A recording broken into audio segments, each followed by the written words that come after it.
रहीम। तो उम्मीद करते हैं बेटा कि आप लोगों ने अपना रिवीजन वगैरह मुकम्मल कर लिया होगा। फाइनल अकाउंट की प्रैक्टिस मुकम्मल कर ली होगी।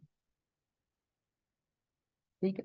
तो अब मुझे आपको क्या करना है, पेपर के बारे में जस्ट बहुत सिंपल सी गाइडलाइन प्रोवाइड करनी है।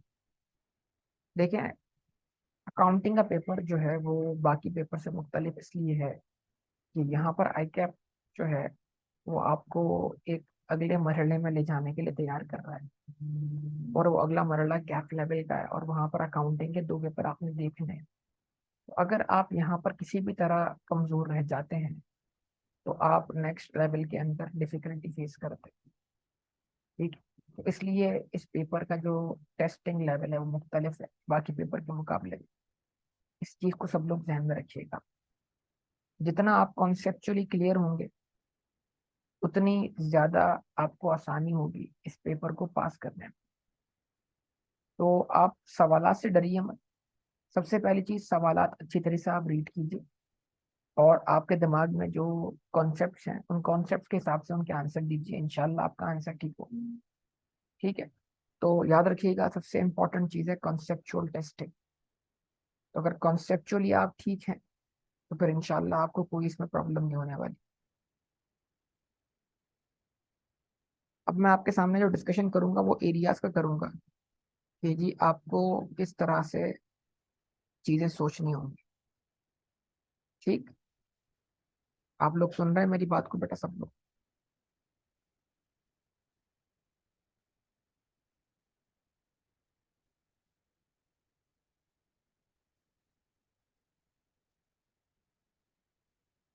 ओके। अच्छा। अब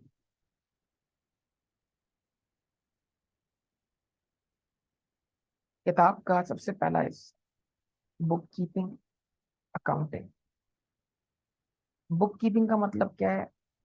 ये जो बुक्स हैं जिनको हम बुक्स ऑफ ओरिजिनल एंट्रीज कहते हैं या जिनको हम लेजर बुक्स कहते हैं, जर्नल लेजर, इनके रिकॉर्ड्स मेंटेन करने का नाम बुक कीपिंग है। लेकिन अकाउंटिंग के अंदर रिकॉर्डिंग के अलावा रिकॉर्डिंग से आगे की भी चीजें आती हैं। अकाउंटिंग के अंदर जो सबसे इम्पोर्टेंट चीज आती है वो है फाइनेंशियल रिपोर्टिंग। और रिपोर्ट के अंदर आप जानते हैं फाइनेंशियल स्टेटमेंट्स आती हैं, और फाइनेंशियल स्टेटमेंट्स पांच हैं। तो अब सिर्फ इस एक पेज से पेपर में बहुत सारे सवाल देखने को मिल जाते हैं। इसको अच्छी तरह आप लोग ध्यान में रखिएगा। मैं मतलब आपको आपके सामने जो सवालात टेक्निकल नौइयत के हैं उस सवालात रखने के बजाय उन सवालात की नॉलेज आपको देना चाह रहा हूँ ताकि आप खुद उनको असेस कर सकें। पहला सवाल उठा, क्या बुक कीपिंग और अकाउंटिंग सेम टर्म है? जवाब है नहीं जनाब, बुक कीपिंग और अकाउंटिंग सेम नहीं है। बुक कीपिंग में सिर्फ हम अकाउंटिंग रिकॉर्ड मेंटेन करते हैं, और अकाउंटिंग उससे बड़ी टर्म है जिसमें रिकॉर्डिंग के साथ साथ रिपोर्ट्स यानी कि फाइनेंशियल स्टेटमेंट्स भी परफॉर्म की जाती हैं ताकि डिसीजन मेकिंग परफॉर्म हो सके। ठीक है जी। तो पहला पॉइंट आपको मिल गया कि क्या बुक कीपिंग और अकाउंटिंग सेम टर्म है। तो आंसर ये है कि बुक कीपिंग और अकाउंटिंग में डिफरेंस है। क्या ये बात आपको जहन में रहेगी?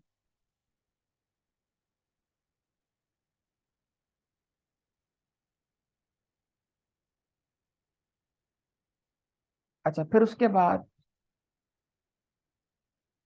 Financial accounting and reporting is a term that describes maintain a system of accounting records for a business transaction and other items of financial nature, reporting the financial position and the financial performance of an entity in a set of financial statements to stakeholders.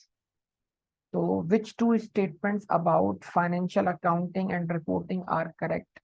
अगर ये दोनों statements आपको paper में as it copy paste मिल जाती है तो आप बोलेंगे बोथ स्टेटमेंट आर करेक्ट। कोई एक लिखी भी मिल जाती है तो वन करेक्ट। ये दोनों लिखी भी नहीं मिलती और बल्कि फाइनेंशियल अकाउंटिंग के नीचे जो है वो कुछ और आपको लिखा हुआ मिल जाता है, तो जाहिर सी बात है आप उन दो स्टेटमेंट्स को कबूल नहीं करेंगे। तो समझ लें एक सवाल तो आपका ये लाइन कॉपी पेस्ट होकर बनाया जा सकता है एग्जामिनेशन के अंदर।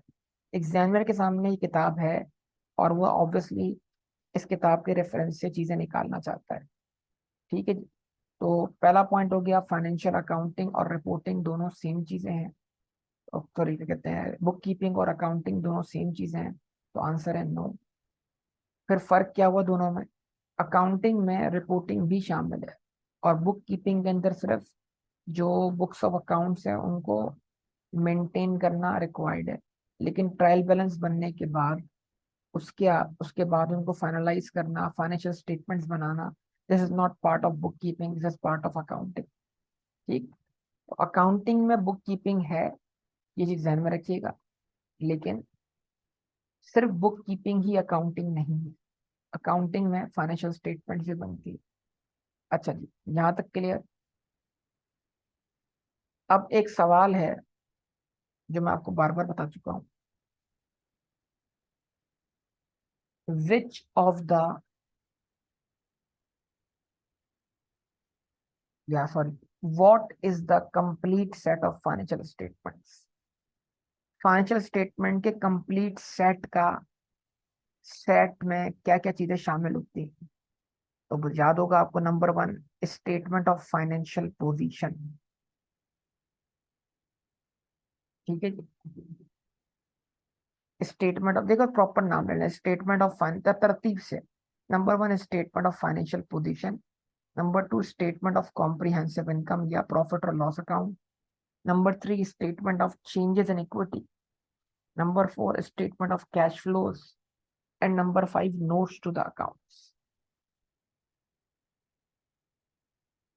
ठीक।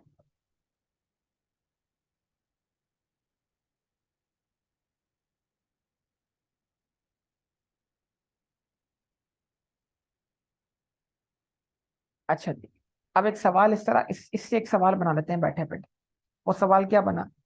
इनमें से कौन सी स्टेटमेंट बिजनेस की परफॉर्मेंस शो करती? Which statement represents the performance of a business, या which financial statement represents the performance of the business? कौन सी फाइनेंशियल स्टेटमेंट बिजनेस की परफॉर्मेंस को शो करती? तो जवाब क्या होगा इसका, बताइए।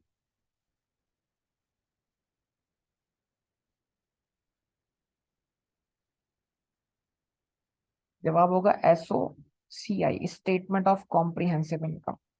एसओसीआई परफॉर्मेंस शो करती। ठीक है। अच्छा,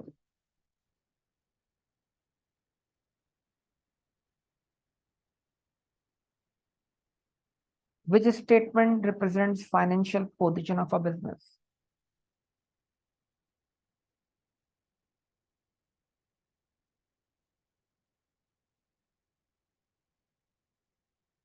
Which statement represents financial position of a business?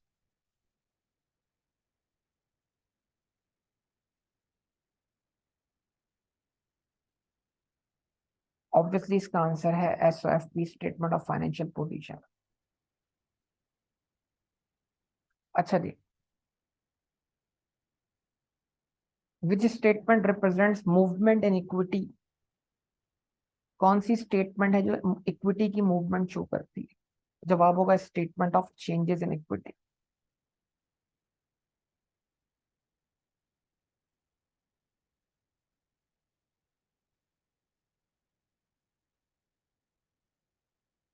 अच्छा जी, उसके बाद सवाल है which statement shows cash inflows and outflows of a business? वो कौन सी स्टेटमेंट है जो बिजनेस के कैश इनफ्लोज और आउटफ्लोज को रिप्रेजेंट करती है? तो उसका नाम होगा स्टेटमेंट ऑफ कैश फ्लोज। अगर स्टेटमेंट बोले तो स्टेटमेंट ऑफ कैश फ्लोज है, और अगर लफ्ज स्टेटमेंट इस्तेमाल ना करे तो which book represents inflows and outflows of a business? तो जवाब होगा कैश बुक। बुक के साथ बोलेंगे तो कैश बुक होगा, स्टेटमेंट लफ्ज जोड़ के बोलेंगे तो स्टेटमेंट ऑफ कैश फ्लो होगा। जरा आप सवाल को गौर से देखिएगा कि एग्जामिनर किस टोन में बात कर रहा है। स्टेटमेंट की टोन में बात कर रहा है तो स्टेटमेंट ऑफ कैश फ्लोज है, और अगर किस टोन में बात कर रहा है, बुक वाली टोन में बात कर रहा है, तो जवाब होगा कैश बुक। ठीक।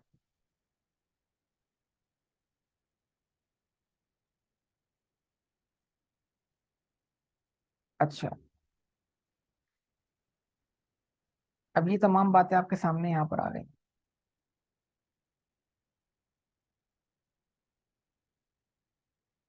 अब बहुत ज्यादा जो सवाल कसरत से देखने को मिलता है एग्जामिनेशन में, वो है बिजनेस ट्रांजैक्शन। ठीक है जी, बिजनेस ट्रांजैक्शन।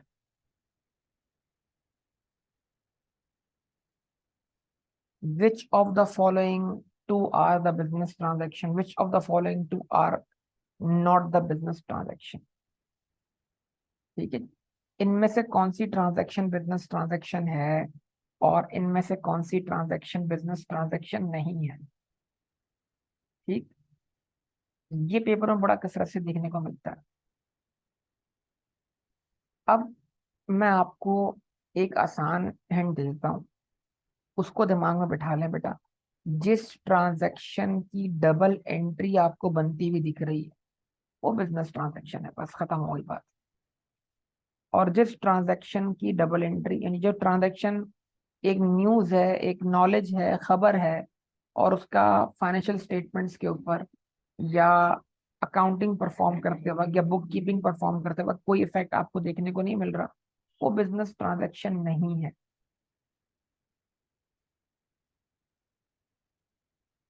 याद है ये बात आपको? सबसे आसान है। आवाज कट रही है। अच्छा जी, आवाज कट रही है। एक मिनट रुकिएगा बेटा।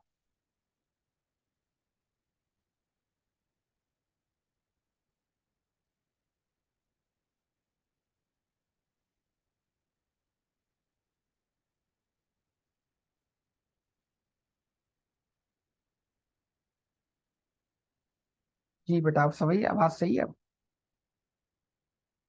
आवाज सही है।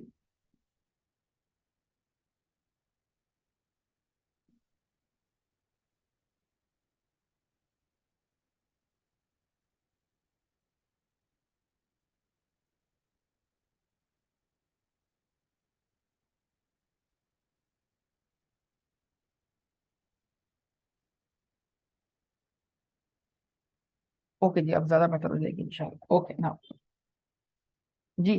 तो क्या बोल रहा था मैं? जिस ट्रांजैक्शन की आपको डबल एंट्री बनती हुई दिखाई दे, वही बिजनेस ट्रांजैक्शन है।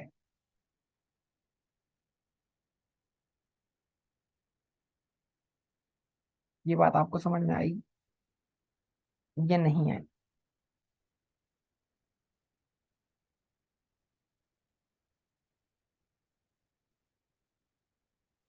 अच्छा जी, मिसालें लेके समझते हैं, आइए। ऑनर ने ऑनर ने पर्सनल एक्सपेंसेस पर्सनली पे कर दी। ऑनर ने पर्सनल एक्सपेंसेस पर्सनली पे कर दी। सवाल, क्या बिजनेस से कोई पेमेंट हुई? सवाल, क्या बिजनेस से कोई पेमेंट हुई? नहीं। सवाल, क्या ये पेमेंट बिजनेस के लिए थी?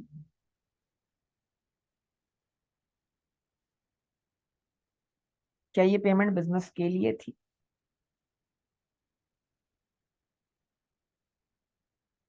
नहीं। तो ये बिजनेस ट्रांजैक्शन नहीं है। ठीक। अगला पॉइंट, ऑनर ने पर्सनल एक्सपेंसेस की पेमेंट बिजनेस अकाउंट से पे कर दी।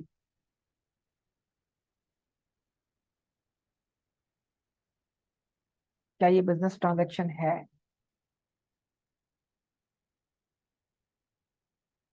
यस। पेमेंट कहाँ से हुई? बिजनेस बैंक अकाउंट से।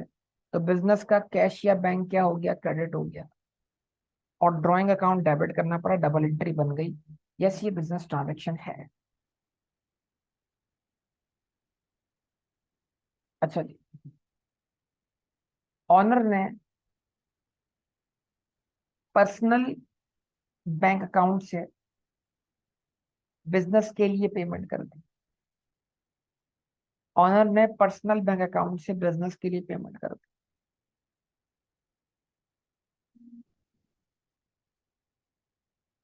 क्या ये बिजनेस ट्रांजैक्शन है?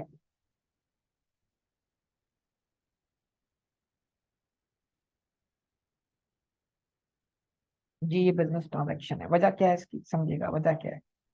पेमेंट बिजनेस से तो नहीं हुई, ठीक, लेकिन पेमेंट बिजनेस के लिए हुई है। तो ये पेमेंट बतौर बिजनेस में एसेट या एक्सपेंस जो भी इसका इफेक्ट हो, ये जो भी जिस मकसद के लिए पेमेंट है उसको रिकॉर्ड करेंगे। फॉर एग्जांपल बिजनेस का एक्सपेंस ऑनर ने पर्सनली पे कर दिया तो एक्सपेंस डेबिट करना पड़ेगा, लेकिन पेमेंट क्योंकि पर्सनल रिसोर्स से हुई तो लिहाजा कैपिटल अकाउंट क्या होगा, क्रेडिट होगा, डबल एंट्री बन गई।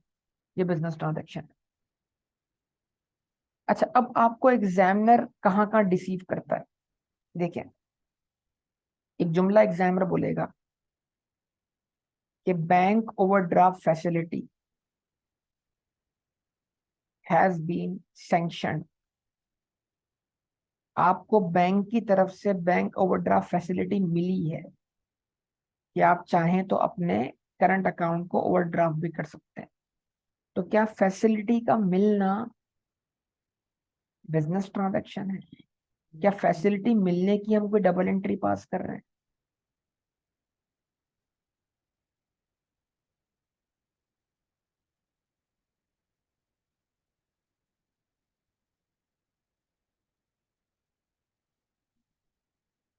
तो availability of overdraft facility is not a business transaction. However, utilization of overdraft facility is a business transaction. इन दोनों बातों में जरा फर्क कीजिएगा। यानी ओवरड्राफ्ट फैसिलिटी का मिलना बिजनेस ट्रांजैक्शन नहीं है, लेकिन ओवरड्राफ्ट फैसिलिटी को यूटिलाइज करना मतलब बैंक ओवरड्राफ्ट के जरिए पेमेंट्स करना, ये बिल्कुल क्या है, बिजनेस ट्रांजैक्शन है।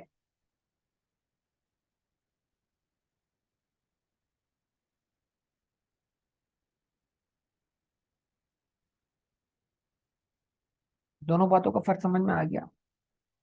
ओवरड्राफ्ट से पेमेंट करना बिजनेस ट्रांजैक्शन है, लेकिन ओवरड्राफ्ट फैसिलिटी मिल जाना बिजनेस ट्रांजैक्शन नहीं है।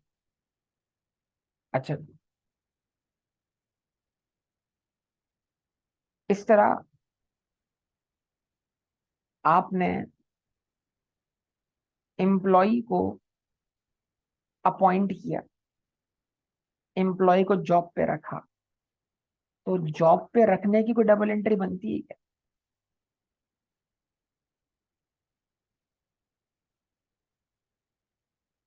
तो क्या एम्प्लॉय को जॉब पे रखना बिजनेस ट्रांजैक्शन है?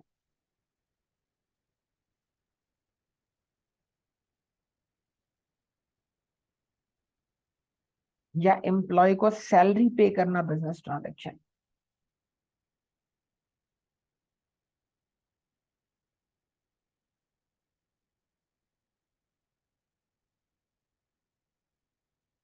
सैलरी पे करना या सैलरी का अक्रूड होना, ये बिजनेस ट्रांजैक्शन, ठीक है ना। सैलरी पे करना, सैलरी का अक्रूड होना, अक्रूड सैलरी की पेमेंट हो जाना, ये सब बिजनेस ट्रांजैक्शन, ठीक है। तो उम्मीद है कि आप इस डिसेप्शन से बचेंगे और आप इसको टैकल कर लेंगे कि क्या बिजनेस ट्रांजैक्शन है और क्या बिजनेस ट्रांजैक्शन नहीं।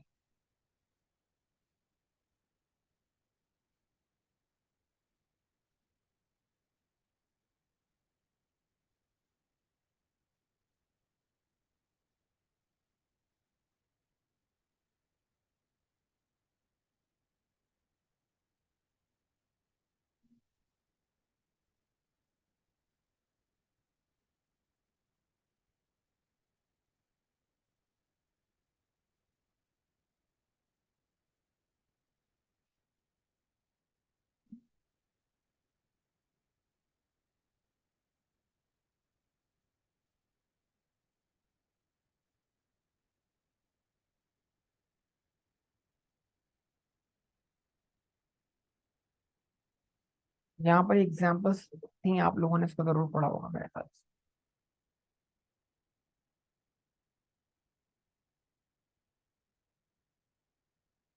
ठीक है, ये जो मैंने कहा था कंपोनेंट्स ऑफ फाइनेंशियल स्टेटमेंट या complete set of financial statement, ये आपके सामने मैंने 5 बातें रख दी थी।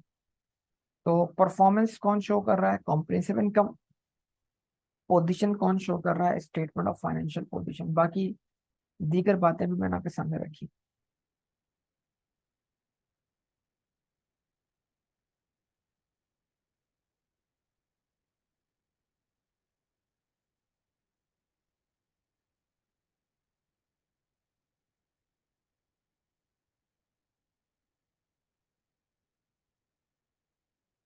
स्टेटमेंट ऑफ कॉम्प्रिहेंसिव इनकम के दो हिस्से होते हैं।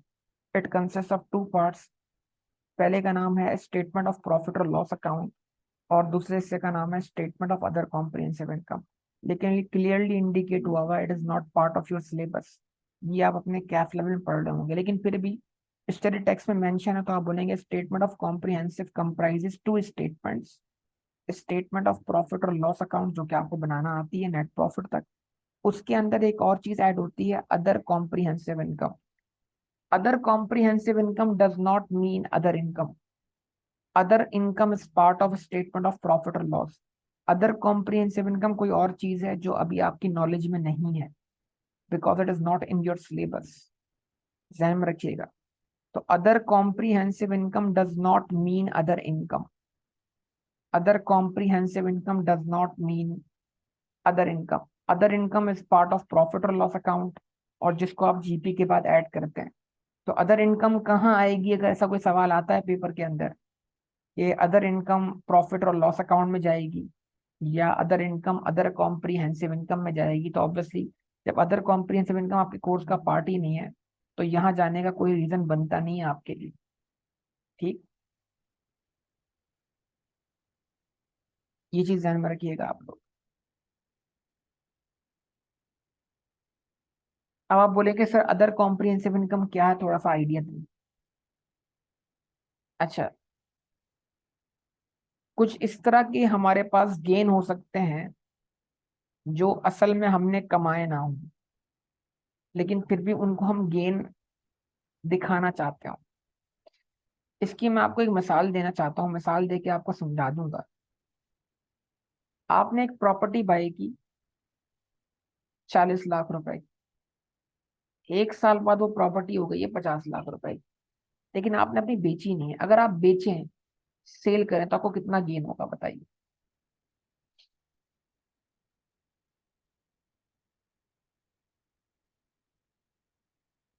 40 लाख की चीज अब 50 लाख की हो गई है। अगर आप बेच दें तो कितना गेन होगा? 10 लाख का। तो ये गेन आपकी इनकम बनेगा, ये गेन आपकी इनकम बनेगा। ठीक है, ये गेन आपकी इनकम बनेगा अगर आप उसको बेचें तो क्या ये 10 लाख रुपए इस प्रॉपर्टी को बेचे बगैर आपकी इनकम बोला जा सकता है?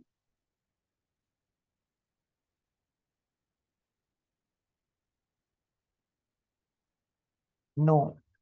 Good answer, yes. बेचे बगैर तो 10 लाख को हम इनकम नहीं बोल सकते।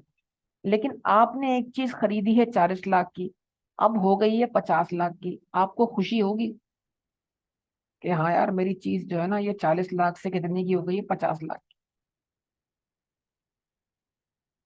खुशी होगी, दुख होगा, गम होगा, क्या होगा बताइए?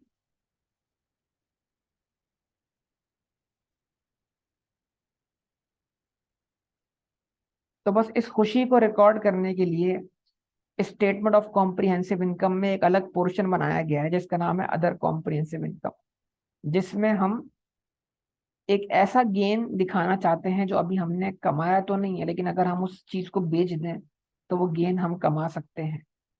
तो एसेट की वैल्यू बढ़ने पर अगर गेन दिखाना चाहते हैं हम, तो वो गेन दिखाने के लिए हम एक separate book, separate area maintain करते हैं प्रॉफिट लॉस अकाउंट के बाद, which is part of a statement of comprehensive income, and it is known as other comprehensive income। तो हाँ जी, बिल्कुल उस खुशी को रिकॉर्ड करने के लिए हम उसको कहाँ रिकॉर्ड करते हैं? Other comprehensive income. तो खैर ये अभी आपके इस हिस्से में नहीं है, ये आप FAR 1 में ही सीखोगे। इधर तो नहीं आएगा जब आप वहां पर IE 16 में रीवैल्यूएशन का टॉपिक पढ़ोगे, कि जो प्रॉपर्टी प्लांट इक्विपमेंट की रीवैल्यूएशन होती है, तो उसका रीवैल्यूएशन सरप्लस जो होगा वो statement of other comprehensive income का हिस्सा बनेगा, ना कि statement of profit loss account का। तो उम्मीद है आपने बात पिक की होगी। तो मैं फिर आखिरी बात आपको दोबारा रिपीट कर दूं, अदर इनकम्स प्रॉफिट और लॉस अकाउंट में आएंगी। अदर इनकम इस अदर कॉम्प्रिहेंसिव इनकम नहीं है, क्योंकि अदर इनकम वो इनकम है जो हमने अर्न कर ली, और अदर कॉम्प्रिहेंसिव इनकम वो इनकम है जो हमने अर्न नहीं की है। ठीक, इस चीज को ध्यान में रखिएगा।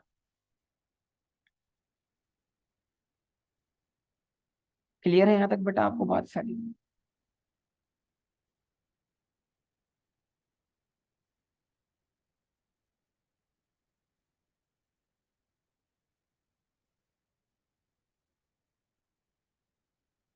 ओके। नाउ फिर एलिमेंट्स ऑफ फाइनेंशियल स्टेटमेंट्स जरा अच्छी तरह पढ़ लीजिएगा। एसेट्स क्या हैं, लायबिलिटी क्या है।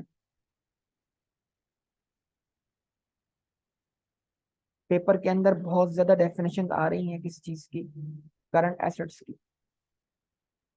Current assets that provide economic benefit in the short term, usually 1 year, for example cash and trade receivables. ये एग्जांपल सारी आपने कवर की है।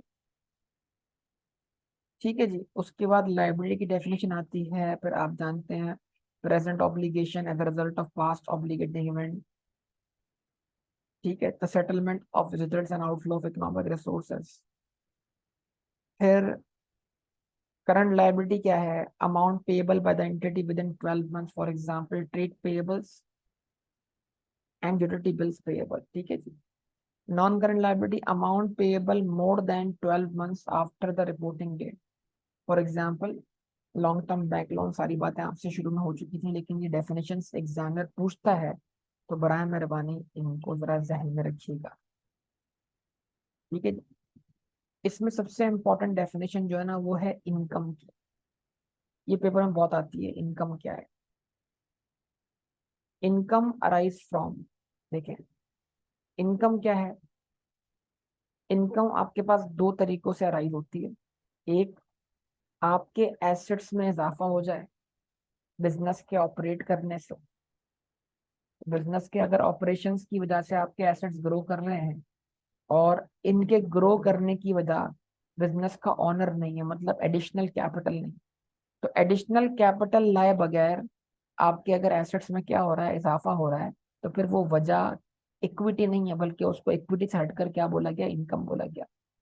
दूसरी वजह क्या है, अगर आपकी बिजनेस की लायबिलिटी सेटल हो रही,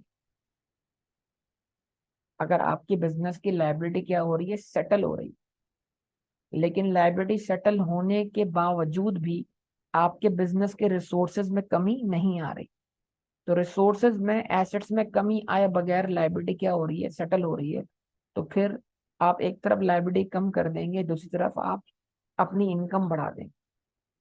तो इनकम दो तरीकों से अराइज होती है, एसेट्स के बढ़ने से या लायबिलिटी के कम होने से। और इन एसेट्स के बढ़ने की वजह और लायबिलिटी के कम होने की वजह इक्विटी ना हो, कैपिटल ना हो, ऑनर ना हो, कंट्रीब्यूशन फ्रॉम शेयर होल्डर ना हो, या contribution from owner of business ना हो। ये पूरी डेफिनेशन आपके सामने लिखी हुई है। Income arise from increase in assets और decrease in liability resulting in increase in equity other than contribution from owners. ठीक है जी। यानी एसेट के बढ़ने की वजह ऑनर ना हो, लायबिलिटी के कम होने की वजह ऑनर ना हो, तो फिर वो इनकम है। और फिर इनकम के दो हिस्से हैं। पहला हिस्सा रेवेन्यू है। रेवेन्यू वो इनकम है जो बिजनेस अपने ऑर्डिनरी कोर्स ऑफ बिजनेस में, यानी ऑर्डिनरी कोर्स ऑफ एक्टिविटी में, रोजमर्रा की एक्टिविटी में कमाता है। तो बिजनेस का काम क्या है, चीजें बेचना, खरीदना। तो चीजें जो इन्वेंट्री बेच कर बिजनेस इनकम कमा रहा है उसको हम रेवेन्यू कहेंगे। लेकिन जो बिजनेस की सेकेंडरी एक्टिविटीज हैं, बिजनेस के पास और रिसोर्सेज हैं जो बिजनेस की ऑर्डिनरी एक्टिविटीज नहीं है। बिजनेस के पास जरूरत से ज्यादा पैसा पड़ा हुआ है, उसने सेव कर दिया, इंटरेस्ट कमा लिया। बिजनेस के पास प्रॉपर्टी पड़ी हुई है, जरूरत से ज्यादा उसने रेंट पे दी, रेंट इनकम कमा लिया, एंड सो ऑन। और अगर प्रॉपर्टी प्लांट इक्विपमेंट थे, बाद में बेचे, तो बेच कर क्या हो गया, गेन हो गया, जो अभी मैंने आपको एग्जाम्पल दी। ठीक है, इस तरीके से तमाम बातें आपके जहन में रहेंगी। फिर एक्सपेंसेस की क्या डेफिनेशन है, एसेट डिक्रीज हो रहे हैं और लायबिलिटी इंक्रीज हो रही है। एसेट डिक्रीज हो रहे हैं मतलब salary expense debit, cashier bank debit, credit. ठीक है जी। तो कैशियर बैंक क्रेडिट हुआ, सैलरी एक्सपेंस डेबिट हो गया। या फिर लायबिलिटी इंक्रीज हो रही है, क्या मतलब सर, लायबिलिटी इंक्रीज हो रही है, salary expense debit, accrued salary credit. तो सैलरी एक्सपेंस को आप एक्सपेंस मान रहे हैं, उसकी पेमेंट को आप क्या मान रहे हैं, लायबिलिटी मान रहे हैं। Resulting in decrease in equity, asset के डिक्रीज होने का और लायबिलिटी के इंक्रीज होने का जो दूसरा इफेक्ट है, वो अल्टीमेटली किस पे पड़ेगा, इक्विटी पर। मतलब कि एक्सपेंसेस की वजह से आपके लगाए हुए सरमाए में क्या आ रही है, कमी आ रही है, जो हम अकाउंटिंग इक्वेशन पे वादे तौर पे देख चुके हैं। लेकिन ये इक्विटी कम होने की वजह ऑनर को पेमेंट ना हो, यानी अगर ऑनर को पेमेंट हो रही है ड्राइंग की शक्ल में या डिविडेंड की शक्ल में, तो फिर वो बिजनेस का एक्सपेंस नहीं है। तो यहीं पे सवाल उठा, क्या ड्राइंग बिजनेस का एक्सपेंस है? Answer is no. क्या ड्राइंग, क्या डिविडेंड जो शेयर होल्डर्स को पे किया जाता है वो बिजनेस का एक्सपेंस है? Answer is no. ठीक है जी। अच्छा, इसके मुतालिक सवाल आएगा, ड्राइंग के मुतालिक, ड्राइंग कौन सी स्टेटमेंट में जाएगी? ड्राइंग इनमें से कौन सी स्टेटमेंट में दिखाई देगी? तो जवाब क्या होगा? क्या drawing statement of profit and loss account में जाएगी, या स्टेटमेंट ऑफ कॉम्प्रिहेंसिव इनकम में जाएगी? तो ड्राइंग का इफेक्ट एसओसीआई में नहीं जाएगा, आप जानते हैं ड्राइंग का इफेक्ट एसओएफपी में जाएगा। और दूसरा, अगर आपको नॉलेज में ऐड करूं तो statement of changes in equity भी बोल सकते हैं, क्योंकि ड्राइंग का इफेक्ट इक्विटी पे जाता है, तो जहां जहां चेंजेस इन इक्विटी का मामला आएगा वहां भी ड्राइंग का इफेक्ट जा रहा हो। इस तरह की चीजें हैं। क्वेश्चन पढ़ें, समझें, सही जवाब दें। तो उम्मीद है बेटा आप उसको कर जाएंगे, इसमें कोई टेंशन में घबराने वाली बात नहीं। यह है कि आपने इतने दिनों के अंदर इसको कितना रिवाइज किया, आपने क्या, आप लोगों ने, सवाल ये है कि क्या आप लोगों ने इसमें बैंक रिकंसिलिएशन के एमसीक्यूज कवर किए कि नहीं किए? फिर आपने उसके बाद बैड डेट्स को कवर किया कि नहीं किया? इनकी प्रैक्टिस कर लें। और फाइनल अकाउंट्स और डेप्रिसिएशन के क्वेश्चंस, ये 3 चैप्टर के एमसीक्यूज, फाइनल अकाउंट्स का क्वेश्चन और ये थ्योरेटिकल एरिया, ये आपका पेपर का मेजर एरिया होता है। ठीक है, इसको ध्यान में रखिएगा। फिर पेपर में ऐसे सवाल भी देखने को मिलेंगे, responsibility for preparing financial statements, financial statement बनाना किसकी जिम्मेदारी है? तो अब सवाल है, सोल ट्रेडर और पार्टनरशिप बिजनेस, सोल ट्रेडर और पार्टनरशिप बिजनेस की जो फाइनेंशियल स्टेटमेंट्स होती हैं वो आमतौर पे इसलिए बनाई जाती हैं कि उनको टैक्स पे करना होता है। ठीक है, अगर इनको टैक्स ना पे करना हो तो ये फाइनेंशियल स्टेटमेंट बनाएंगे नहीं, क्योंकि इनको अपना हिसाब किताब खुद तो पता ही होता है। तो सवाल क्या है, एक सवाल ध्यान में रखिएगा,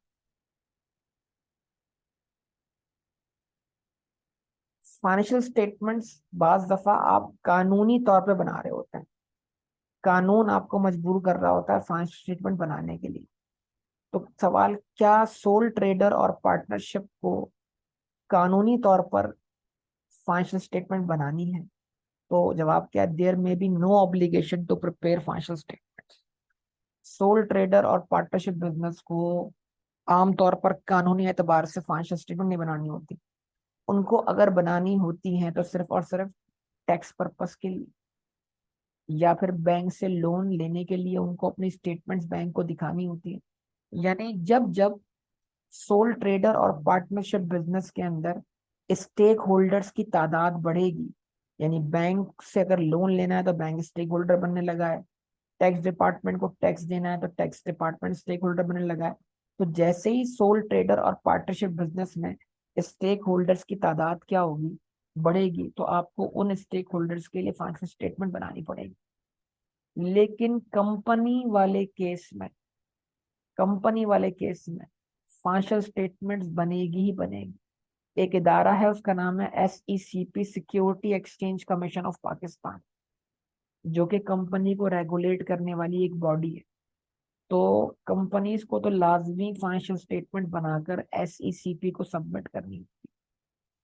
ठीक है जी।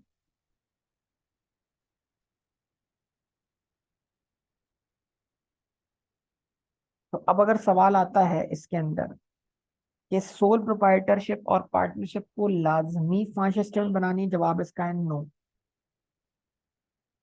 दूसरा सवाल आता है, सोल प्रोप्राइटर और पार्टनरशिप को फाइनेंशियल स्टेटमेंट अगर बनानी पड़ रही है तो किन रीजंस की बिना पे बनानी पड़ी? तो जवाब इसका क्या है, या तो उनको टैक्स टैक्स डिपार्टमेंट के लिए बनानी पड़ रही है, या बैंक से लोन लेने के लिए बनानी पड़ रही है। तीसरा सवाल, तीसरा सवाल क्या बना यहाँ से? तीसरा सवाल यहाँ से ये बना कि सोल प्रोप्राइटर और पार्टनरशिप बिजनेस में फाइनेंशियल स्टेटमेंट बनाना जिम्मेदारी किसकी है? जवाब है बिजनेस के ऑनर्स की ही जिम्मेदारी।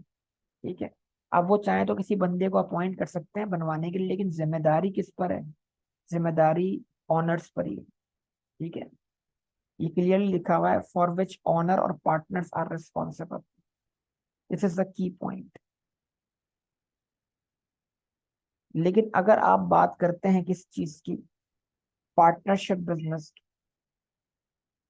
अगर आप बात करते हैं किस चीज की, पार्टनरशिप बिजनेस, सॉरी पार्टनरशिप नहीं, अगर आप बात करते हैं कंपनीज की, तो आप जानते हैं कंपनीज का जो नॉर्मल स्ट्रक्चर है उसमें शेयर होल्डर्स जो मालिकान है वो घर बैठे होते हैं, और चला कौन रहा होता है कंपनी को? डायरेक्टर्स।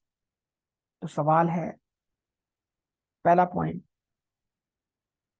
कि क्या कंपनीज के लिए फाइनेंशियल स्टेटमेंट बनाना मस्ट है? तो हम बोलेंगे बिल्कुल मस्ट है, लाजमी है। क्यों बनानी है? क्योंकि उन्होंने रेगुलेटरी बॉडी को सबमिट करनी, और वो रेगुलेटरी बॉडी कौन है? पाकिस्तान में है SECP, security exchange commission of Pakistan. उसके बाद तीसरी बात क्या है, कि कंपनी वाले केस में क्या शेयर होल्डर्स के ऊपर जिम्मेदारी आती है फाइनेंशियल स्टेटमेंट बनाने की? तो आंसर नो है, शेयर होल्डर रिस्पॉन्सिबल नहीं है। तो फिर कौन रिस्पॉन्सिबल है? डायरेक्टर्स। तो अगर सवाल घुमा के ऐसे पूछे कंपनीज वाले केस में क्या ऑनर्स ऑफ कंपनी रिस्पॉन्सिबल है, तो ऑनर्स ऑफ कंपनी तो वही है शेयर होल्डर्स, वो रिस्पॉन्सिबल नहीं है। तो फिर कौन रिस्पॉन्सिबल है? डायरेक्टर्स, जो कि कंपनी के एम्प्लॉयज माने जाए। ठीक है, तो ये तीन पॉइंट यहाँ से निकलते हैं, आप जरा जहन में रख लीजिएगा।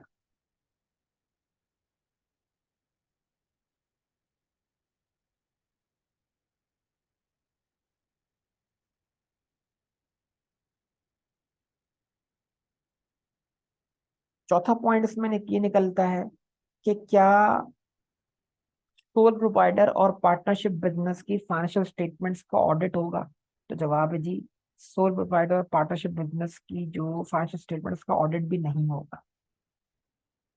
ठीक, आगे बढ़े।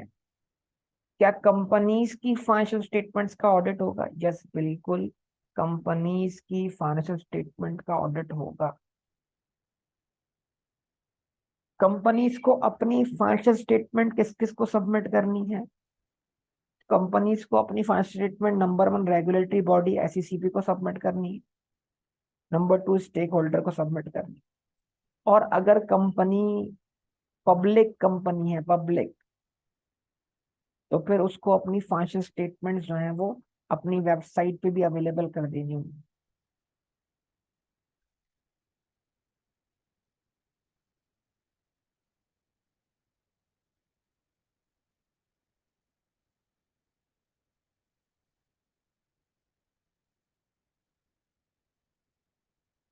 5वां पॉइंट आपके सामने रख रहा हूँ कि क्या पार्टनरशिप बिजनेस और सोल प्रोवाइडर बिजनेसेस जो है वो अपनी अकाउंटिंग परफॉर्म करते वक्त IFRS या इंटरनेशनल अकाउंटिंग स्टैंडर्ड्स फॉलो करेंगे? तो आंसर है नो, उनके ऊपर ऐसी कोई क्या कहते हैं रेगुलेशन अप्लाई नहीं होगी। क्या कंपनीज अपनी फाइनेंशियल स्टेटमेंट बनाते वक्त IFRS फॉलो करेंगी? तो इसका जवाब है यस, जवाब है यस। 5 बातें आपके सामने रख दी हैं, याद रहेंगी ये 5 बातें बेटा?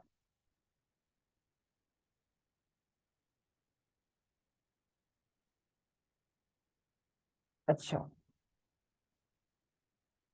अब दो अल्फाज हैं, गैप, GAAP, और IFRS। गैप का मतलब क्या है? Generally acceptable accounting principles, GAAP। और IFRS का मतलब है international financial reporting standards. Now what is the difference between gap and IFRS? ठीक है जी। गैप किसी भी मुल्क के अंदर जो लोकल अकाउंटिंग स्टैंडर्ड्स होते हैं उनको कहा जाता है। आसान लफ्जों में इसको लोकल गैप्स कहते हैं, local generally acceptable accounting principles. ठीक है। लेकिन आईएफआरएस जो है वो इंटरनेशनल फाइनेंशियल रिपोर्टिंग स्टैंडर्ड्स हैं, वो लोकल गैप्स नहीं है। तो बहुत सारे मुल्क जो हैं वो अकाउंटिंग परफॉर्म करते वक्त अपने लोकल लॉस को तरजीह देते हैं बानिस्बत किसके, इंटरनेशनल फाइनेंशियल रिपोर्टिंग स्टैंडर्ड्स के। तो जिन मुल्कों के अंदर लोकल लॉस को तरजीह दी जाती है आईएफआरएस के मुकाबले में, तो वो गैप्स फॉलो कर रहे होते हैं, ना कि आईएफआरएस। ठीक है, यहां तक बात समझ में आई? ये बात समझ में आई लोकल लॉज और आईएफआरएस क्या है? अच्छा, अब जी बिल्कुल, इंडिया, बिल्कुल सही कहा आपने। लेकिन क्या पाकिस्तान में लोकल लॉज नहीं है? तो जवाब है जी, पाकिस्तान में भी लोकल लॉज है। तो कहाँ है पाकिस्तान में लोकल लॉज? तो इसका जवाब ये है कि पाकिस्तान में कंपनीज को रेगुलेट करने के लिए एक कानून मौजूद है, इसका नाम है कंपनी एक्ट 2017। पाकिस्तान में कंपनी को रेगुलेट करने के लिए एक कानून बना हुआ है, इसका नाम है कंपनी एक्ट 2017। ठीक है जी, क्या नाम है उसका? Company act 2017। उस कंपनी एक्ट 2017 में फोर्थ एंड फिफ्थ शेड्यूल है जो कि प्रेजेंटेशन ऑफ फाइनेंशियल स्टेटमेंट पे बात करता है। तो इसका मतलब पाकिस्तान में भी जो लोकल लॉ है गैप की सूरत में, वो कंपनी एक्ट 2017 है। लेकिन जो पाकिस्तान का कंपनी एक्ट 2017 है वही हमें आईएफआरएस फॉलो करने का भी कहता है। तो लिहाजा हम बोलेंगे कि पाकिस्तान में जो गैप यानी लोकल अकाउंटिंग स्टैंडर्ड्स की जो सोर्सेज हैं वो दो हैं। नंबर वन, खुद कंपनी एक्ट 2017, और number two IFRS, international financial reporting standard. मतलब हमारा लोकल लॉ ये कहता है कि हमें आईएफआरएस फॉलो करना है, तो लिहाजा हम आईएफआरएस भी फॉलो करते हैं। ठीक है जी? तो हमने यानी मतलब अलग से स्टैंडर्ड नहीं बनाए, हम बतौर स्टैंडर्ड अकाउंटिंग परफॉर्म करने के लिए आईएफआरएस ही फॉलो करते हैं। ठीक है जी? याद रहेगा। लेकिन जरूरी नहीं है कि दूसरे मुल्कों के लोकल स्टैंडर्ड ऐसा करें।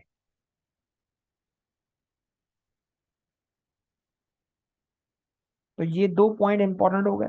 The main sources of gaps in Pakistan jurisdiction are company act 2017 and IFRS.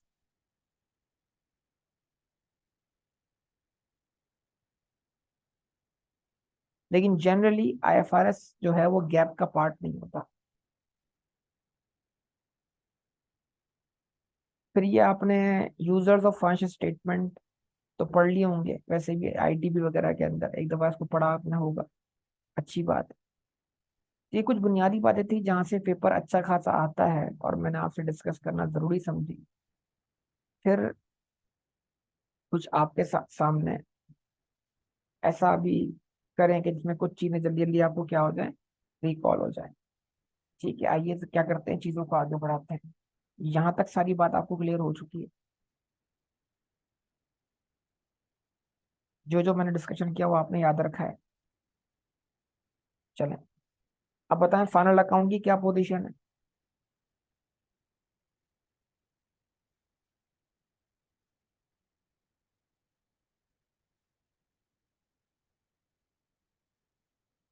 Final account की क्या पोजीशन है?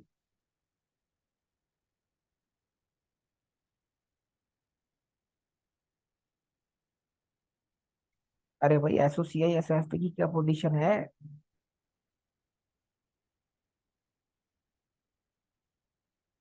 मून ट्रेडर्स वाला सवाल समझ नहीं आया।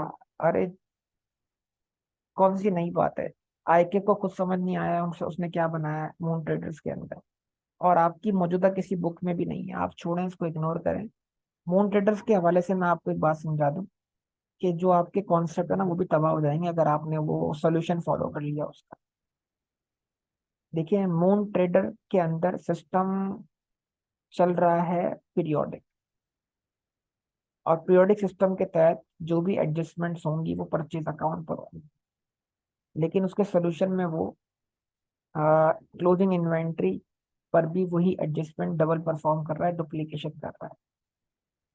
अब ये चीज क्या करती है, चीजों को कंफ्यूज करती है। ठीक है, तो जिस वक्त ये क्वेश्चन वहां पर आया था ना, तो उस वक्त ओरिजिनली भी इस पे बड़ा शोर मचा था कि ये क्यों इस तरह के सवालात जो है कंफ्यूज करने वाले बनाए जा रहे हैं, जिससे एक बुनियादी कॉन्सेप्ट खराब होता है। तो इन्वेंट्री की वैल्यू में जो शॉर्टेजेस हैं, ऑब्वियसली अगर हम पीरियोडिक सिस्टम फॉलो कर रहे हैं, तो हमें जो फिजिकल स्टॉक काउंट करके मिला है वो ऑब्वियसली आफ्टर शॉर्टेजेस ही मिला है ना। ये आपको इल्म होना चाहिए चीजों का। ये जो फिजिकल काउंट हुआ है उसमें शॉर्टेज शामिल नहीं होगी, वो शॉर्टेज निकालने के बाद ही काउंटिंग में आया है। तो जो शॉर्ट है वो काउंटिंग में कैसे आएगा? ठीक है ना। तो अब आप देखें अगर कि वहां पर जो भी शॉर्टेजेस थी वो उसके इफेक्ट भी क्लोजिंग वैल्यू पे ले रहा है। तो उसकी क्या वजह है? उसकी वजह ये है कि सिस्टम पीरियोडिक है, लेकिन वो स्टॉक को फिजिकल काउंट किए बगैर इन्वेंट्री रिकॉर्ड में से उठा रहा है। तो इन्वेंट्री रिकॉर्ड में जो रिकॉर्ड होगा वो तो ऑब्वियसली शॉर्टेज से पहले का होगा। तो लिहाजा वो परचेज के साथ साथ जो जो थ्योरेटिकल रिकॉर्ड है उसको भी एडजस्ट कर रहा है। ये कंफ्यूजिंग है। तो मैं बोलूंगा कि आप जो क्लोजिंग स्टॉक वाले इफेक्ट्स हैं वो पीरियोडिक सिस्टम में ना लें, वो परपेचुअल में लें। लेकिन वो एक अलग नौयत का सवाल है जिसको समझाने में एक बहुत टाइम दरकार है इन्वेंट्री के रेफरेंस। तो आपके बुनियादी कुछ कॉन्सेप्ट हैं, आप उन पे चलें। वो मौजूदा जो आपका पीआरसी का कोई भी प्रैक्टिस क्वेश्चन है, उसमें मून ट्रेडिंग उसमें मून ट्रेडिंग वाला सवाल या इस नौयत का सवाल आपको देखने को नहीं मिलेगा। ठीक है, तो कहीं भी आपको ये सवाल देखने को नहीं मिलेगा। तो मैंने वो आपको किताब शेयर कर दी थी, तो उसमें शामिल होकर आपके पास आ गया है। लेकिन इंशाल्लाह उसके अलावा बाकी तमाम क्वेश्चन आपने कर लिया हो। और सबसे बढ़कर अगर आपको एडजस्टमेंट करनी है तो आप वो चंक्स वाला एरिया करें। अगर आपने चंक्स वाले क्वेश्चन नहीं किए तो इसका मतलब आपने फाइनल अकाउंट की तैयारी ही नहीं की, सी बात।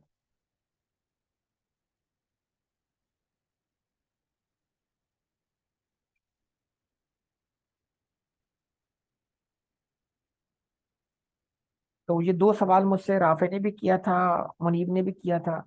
मैंने इस पर ही समझाया इनको कि जो उसका सोल्यूशन है वो कंफ्यूज करेगा आपको, और वो कंफ्यूजन सिर्फ और सिर्फ क्लोजिंग स्टॉक में इफेक्ट लेने से। तो अब डबल एंट्री उसी चीज की बनेगी जो जो इफेक्ट किस पर आ रहा है, परचेज पर आ रहा है।